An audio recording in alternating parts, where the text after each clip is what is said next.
आपका हमारे साहित्य मिस चैनल में फिर एक बार स्वागत है। मैं आज आप लोगों के साथ मेघदूत के 16वें श्लोक के साथ उपस्थित हूँ। इस श्लोक में यक्ष मेघ से कहता है कि तुम मालवा जाना, मालवा प्रांत में जाओगे। उस समय मालवा प्रांत में रहने वाली जो गांव की जो वधुएं हैं वो तुम्हें प्रेम भरे निगाहों से देखेंगी, उसका वर्णन करते हैं। त्वय्यायत्तं कृषि फलमिति भ्रूविलासानभिज्ञै प्रीतिस्निग्धैर्जनपदवधू लोचनैः पीयमानः सद्यः क्षीरोत्कर्षणसुरभिः क्षेत्रमारुह्यमालम् किञ्चित् पश्चात् व्रजलघुगतिर्भूय एवोत्तरेण। इसका अन्वय देखेंगे। कृषि फलम त्वयि आयत्तम इति हेतोः भ्रूविलासानभिज्ञैः प्रीतिस्निग्धैः जनपदवधू लोचनैः पीयमानः सद्यः क्षीरोत्कर्षण सुरभिक्षेत्रं मालम् आरुह्य किंचित् पश्चात् ब्रज भूयः लघुगतिः सन् उत्तरेण एव ब्रज इत्याकारक इसका अन्वय है। आइए अब हम इसके शाब्दिक अर्थ को देखते हैं। यक्ष कहता है कि जब तुम मालवा देश में पहुंचोगे उस समय क्या होगा कि वहाँ की जो महिलाएं हैं वो देखेंगी कि कृषि फलम इस शब्द का अर्थ होता है अनाज अथवा सस्य।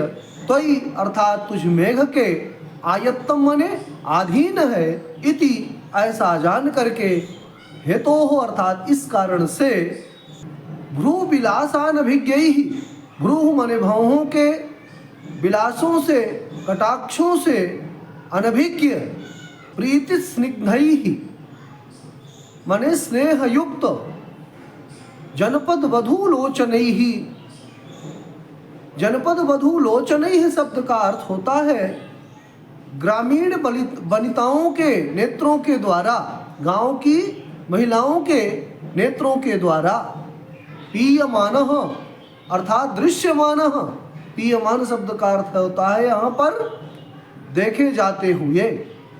सद्यः तत्क्षणम, तत्क्षण, क्षीरोत्कर्षण सुरभिक क्षेत्रम, क्षीर माने हल्क से, उत्कर्षण माने जोते गए, जोते जाने से, सुरभि अर्थात सुगंधि से युक्त जो क्षेत्र है, जो जमीन है, ऐसे जमीन से युक्त मालव देश को, माल देश को, ये माने ऊपर से अर्थात माल देश को प्राप्त करना, और गांव की जो वनिताएं हैं, वधूटियां हैं, वो आपको स्नेहमयी दृष्टि से देखेंगी।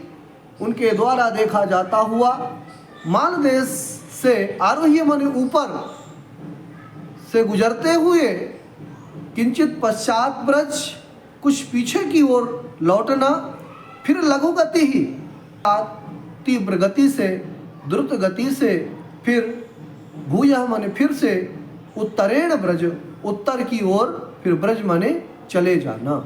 यह इसका शाब्दिक अर्थ है। आइए अब इसके भावार्थ को हम देखते हैं। कहता है मेघ, जब तुम माल देश को प्राप्त करोगे तो वहाँ की जो महिलाएं हैं वो यह जानते हुए कि कृषि का जो फल है अर्थात जो अन्न है, जो शस्य हैं अर्थात फसलें हैं, वो सभी तुम्हारे अधीन हैं।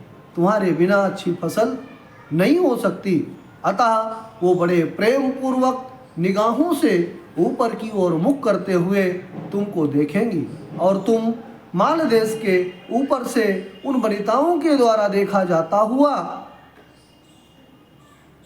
कुछ पीछे आना, इसके बाद फिर द्रुत गति से, अत्यंत तीव्र गति से तुम उत्तर की ओर उड़ करके चले जाना। इस तरह से मेघ को यक्ष बताता है कि आपको माल देश से कैसे गुजरना है। आइए इसके कुछ कठिन शब्दों को देखते हैं।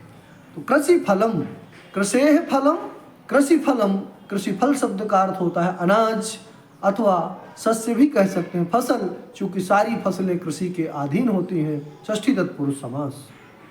आयत्तम, आयत्तम माने होता है अधीन।